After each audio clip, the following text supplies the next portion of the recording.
China, de la pobreza al trono de la riqueza global, el milagro económico que transformó el mundo en el año 1949. Cuando Mao Zedong proclamó la fundación de la República Popular de China, el país que había heredado era un territorio en ruinas. Después de décadas de guerra civil, después de la invasión japonesa que duró 8 años, después de la devastación de la Segunda Guerra Mundial, China yacía en la más profunda pobreza, carecía de dinero, carecía de infraestructura, carecía de tecnología, era rural, agrario y analfabeto. La mayoría de su población vivía en condiciones de subsistencia.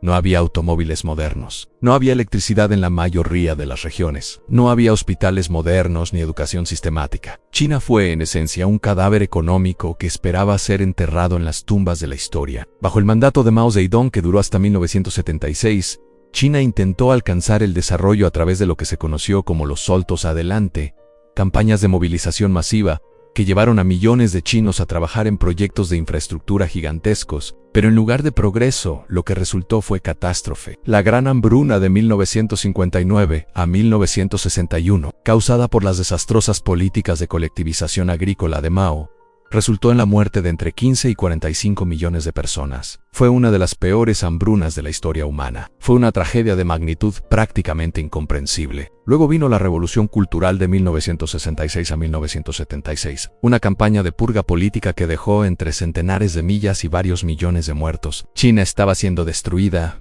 no por enemigos externos, sino por sus propios líderes. Fue en este contexto de pobreza absoluta, de sufrimiento masivo, de estancamiento económico total, que sucedió algo extraordinario. Un hombre llamado Deng Xiaoping, que había sido exiliado durante la Revolución Cultural, fue rehabilitado, fue traído de vuelta a una posición de poder. Y cuando llegó a una posición de preeminencia en el partido, cuando se convirtió efectivamente en el líder de China, aunque nunca ostentó formalmente el título de presidente, propuso algo que muchos dentro del partido comunista consideraron una herejía: la introducción de elementos capitalistas dentro de un Estado comunista. El 18 de diciembre de 1978, el Comité Central del Partido Comunista de China ratificó lo que se conocería como Reforma y Apertura, un programa de reformas económicas que comenzaría el viaje más extraordinario de transformación económica jamás registrado en la historia moderna. Deng llamó a su programa socialismo con características chinas, una fórmula que fue brillante en su vaguedad. Permitía que China mantuviera la apariencia de ortodoxia comunista, mientras que simultáneamente permitía la introducción de mecanismos de mercado. Permitía que los comunistas conservadores dijesen que seguían siendo comunistas, mientras que los reformadores podían implementar políticas capitalistas radicales. La primera fase de la reforma comenzó en la agricultura, el sistema maoísta de economía rural colectivizada, donde los campesinos trabajaban en comunas bajo control estatal. Fue gradualmente abandonado. Se permitió que los campesinos labraran pequeñas parcelas de tierra privada. Se permitió que vendieran el exceso de producción en el mercado. De repente, los incentivos para trabajar duro, para ser productivo, fueron alineados con las recompensas. Los campesinos que trabajaban duro en sus propias parcelas obtenían el fruto de su trabajo. El resultado fue un aumento dramático en la productividad agrícola. Regiones que habían estado en la pobreza durante décadas comenzaron a prosperar. Pero la transformación de la agricultura fue simplemente el acto de apertura. El verdadero cambio vino cuando Deng se atrevió a hacer algo que había estado prohibido desde 1949: permitir que el capital extranjero entrara en China. Durante 30 años, China había estado prácticamente herméticamente cerrada. Los inversores extranjeros eran considerados enemigos. El comercio exterior era mínimo. Pero Deng comprendió algo fundamental: que China no podía modernizarse sola. Necesitaba acceso a tecnología extranjera. Necesitaba acceder a una capital extranjera, necesitaba aprender de las experiencias de otras naciones. Deng creó lo que se conocería como zonas económicas especiales, regiones donde las empresas extranjeras podrían invertir con regulaciones mínimas, con impuestos preferentes, con una flexibilidad que era prácticamente impensable en el resto de China. Las primeras 4 zonas económicas especiales fueron establecidas entre 1980 y 1984, en las ciudades de Xiamen, Shenzhen, Zhuhai y Santu. Pero fue Shenzhen la que capturó la imaginación del mundo. Shenzhen en 1978 era un pueblo pescador pequeño, con una población de aproximadamente 30.000 personas. Era un lugar ordinario, sin importancia particular. Pero después de que fue designada como zona económica especial en 1980, algo extraordinario comenzó a suceder. Empresas internacionales comenzaron a establecer plantas de fabricación. La población de Shenzhen se triplicó en algunos años. En 1981, en solo 3 años, La ciudad multiplicó sus ingresos por 5. Se construyeron 300 fábricas. En los primeros 4 meses de 1983, la producción industrial aumentó 25%. Lo que fue denominado la velocidad de Shenzhen se convirtió en un símbolo del milagro económico chino. El modelo de Zhezhou, la zona industrial de Shenzhen, fue particularmente exitoso bajo el liderazgo de Yuan Zhengan. Su eslogan se convirtió en un lema nacional: el tiempo es dinero, la eficiencia es la vida. Era una declaración de que la eficiencia económica, que el uso racional del tiempo, que la productividad, era lo que realmente importaba. No era una declaración revolucionaria en Occidente.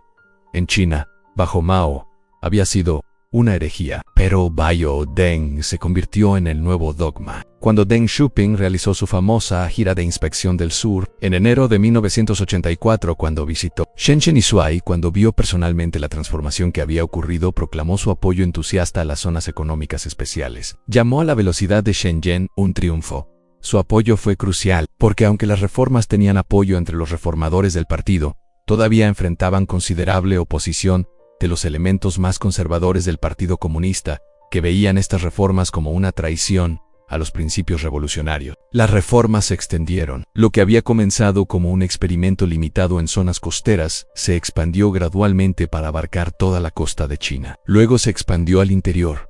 Luego finalmente se expandió para abarcar toda la nación. Los elementos capitalistas fueron introducidos en la economía urbana. Se permitió a los empresarios privados que comenzaran negocios por primera vez desde el establecimiento del comunismo en 1949. Se implementó un sistema de precios dual donde las empresas estatales podían vender cualquier producción por encima de sus cuotas estatales asignadas en el mercado libre. Se flexibilizaron los precios. Se expandió el sector de servicios. La segunda fase de la reforma, a finales de los 80 y durante los 90, fue aún más radical. Las empresas estatales fueron privatizadas. El control de precios fue levantado. Se reducirán los aranceles.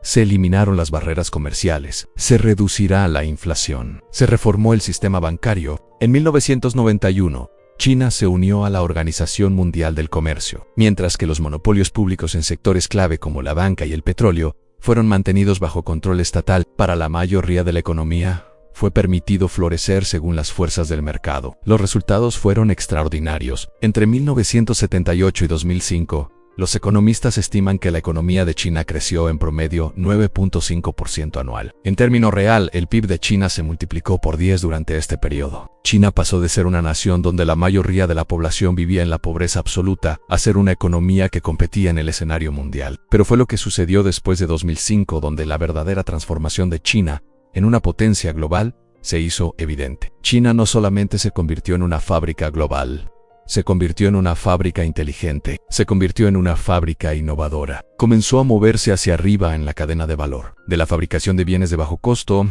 China comenzó a pasar a la fabricación de bienes de alto valor. En 2024, China contribuyó con aproximadamente 30% del valor agregado fabricante mundial, manteniendo su posición como la mayor potencia fabricante del mundo durante 15 años consecutivos. Lo extraordinario es que esta transformación no fue simplemente en la fabricación. China implementó una estrategia deliberada de autosuficiencia tecnológica. En lugar de importar productos terminados de alto valor y tecnología avanzada, China comenzó a desarrollar su propia capacidad de investigación y desarrollo. Las inversiones en nómina C y DC dispararon. Las universidades fueron modernizadas. Se crearon centros de investigación de clase mundial. Se fomentó la creación de empresas emergentes.